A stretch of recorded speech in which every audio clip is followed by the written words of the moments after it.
Yo, what up everybody? So Boruto episode 134 is done and in the books, and before we get into episode review, I just gotta be upfront with you guys. So like I told you on the Thanksgiving video, I said that I was gonna be out of town for Thanksgiving. I was roughly 4.5 hours away from my home, so I didn't get in until late last night / early this morning. So the episode review is gonna be up a little later than usual. So with that being said, I mean obviously a guy had to sleep, but with that being said, let's go ahead and get into the episode review. And I want to start with the big elephant in the room, because I haven't even been on social media to see what the reaction was, but I can already tell that like people are going to be saying what's going on with Urashiki's Rinnegan ability. So I want to start there. Now the Rinnegan ability, I actually liked it, and I'm going to explain to you guys why I like the Rinnegan ability, because for me this was one of those times where, just like we saw with Naruto Road to the Ninja, where Masashi Kishimoto took a lot of ideas that he couldn't incorporate into the Naruto manga and put them into the movie when he did the storyboards for Naruto Road to the Ninja. I feel like this is something that is very similar, because when you go back to like 2010, 2011, there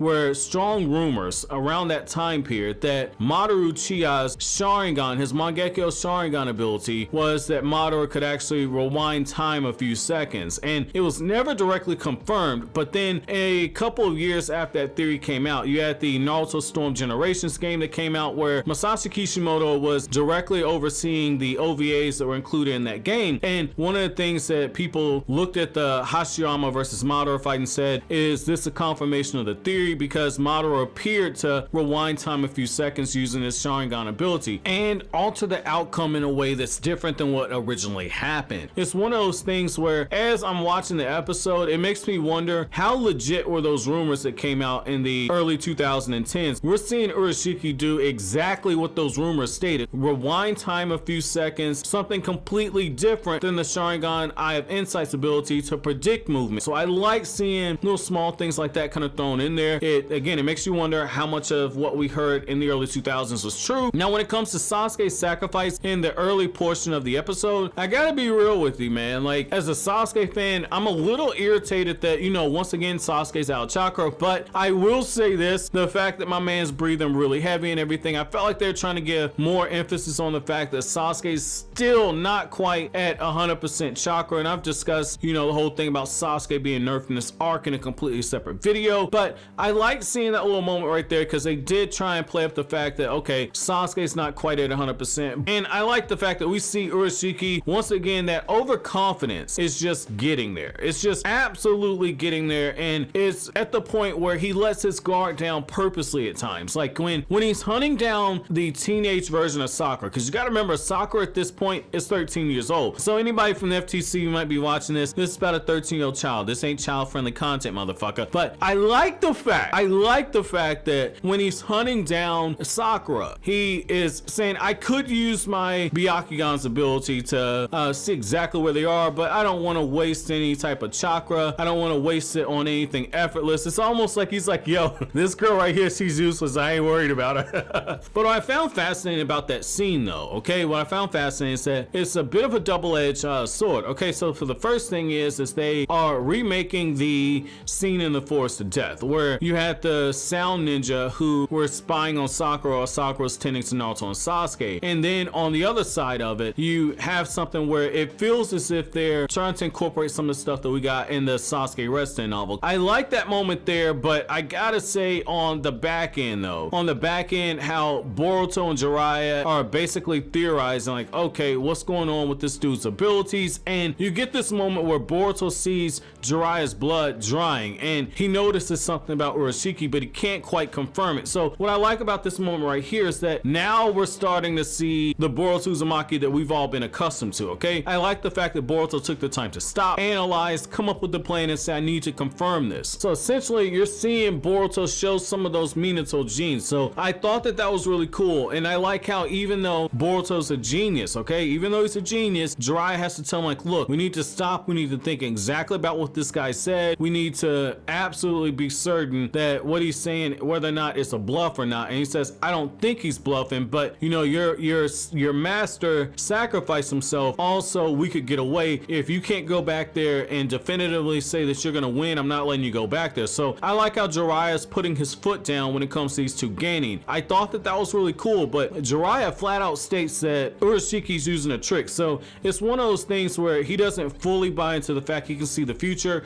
but he's not ruling it out either. So I thought that was interesting.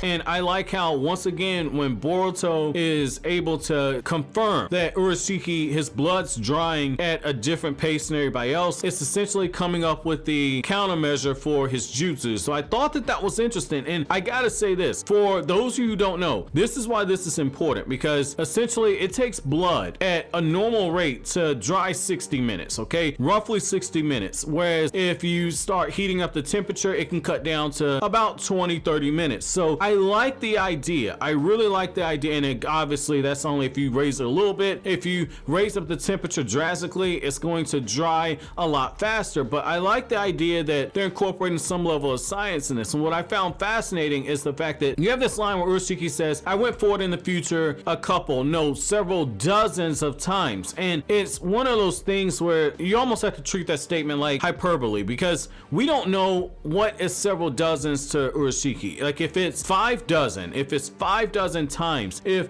that is indeed the case, I mean, that means he went forward in the future 60 separate times just to see what Boruto is doing. So if he does it again for, say, Naruto and Jiraiya and etc., if it's one of those things, then you're looking at it and you're like, okay, maybe I can see how, maybe with him going forward in time all those different times and then traveling back to the present time period and doing it repeatedly, maybe that heats up his body on top of the time travel, on top of time just passing at a different rate for him. Maybe that explains it. But again, I feel like we'd take that statement as hyperbole, because we don't know the definite number of times he's gone forward in the future. But I do think that several dozens of times is accurate, but we don't know what dozens of times is. And what I like about this is the fact that they take this opportunity to use his Rinnegan ability against him. So what you essentially see is, after Naruto starts using shadow clones in order to use them as diversions, in order to spam the shadow clone jutsu to get in attacks, which a lot of people complaining, why isn't Naruto using shadow clones? Why isn't he just spamming them? You saw Naruto whipping out shadow clones on more than one occasion in this episode. So I like the fact that they are incorporating something like that. Obviously, we're not seeing like the 1,000 shadow clones that were being bust out. But when it comes to Naruto, Naruto doesn't use 1,000 shadow clones for every opponent he fights. That's not the case. Like, go back and reread part 1 a lot closer if you're gonna say that. We've never seen Naruto use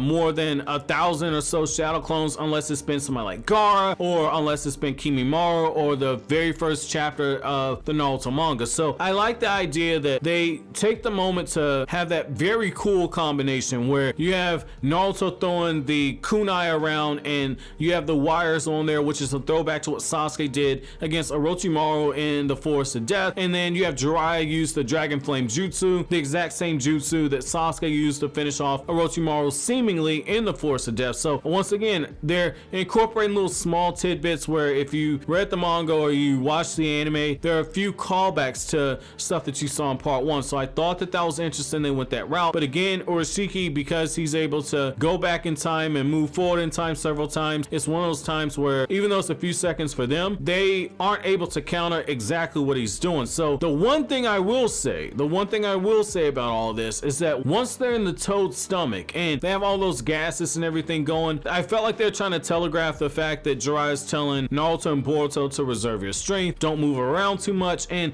they're telegraphing what's going to go on with the whole poison thing. So in order for that level of poison to get into Urashiki's body to the point where he's clearly damaged by the poison, he's coughing up blood, because I don't care how strong you are, they make this very clear in part 1 of Naruto. It doesn't matter how strong you build your body up, doesn't matter how massive your chakra reserves are, your internal organs cannot be protected. I like that they're incorporating little small things like that, because feasibly that's the only thing you can do to weaken Urashiki, is to attack his internal organs. So using that type of poison, I thought that was interesting to kind of go that route. But the one thing that I will say is that it's a little convenient that he ingested that level of poison in order to get weak enough for Naruto's Rasengan, even though it's amped by Boruto's stream adding wind release to speed him up. I think it's a little convenient that Naruto's able to almost knock Urashiki unconscious. And I say almost because at the end of the episode we see that he's more dazed than anything else, because the guy's moving his hand like he's about to get up. So I thought that was interesting. But what I will say is that they're really taking that dozens of times moving forward in the future future and then coming back in time to an extreme. So again, we don't know, dozens of times means several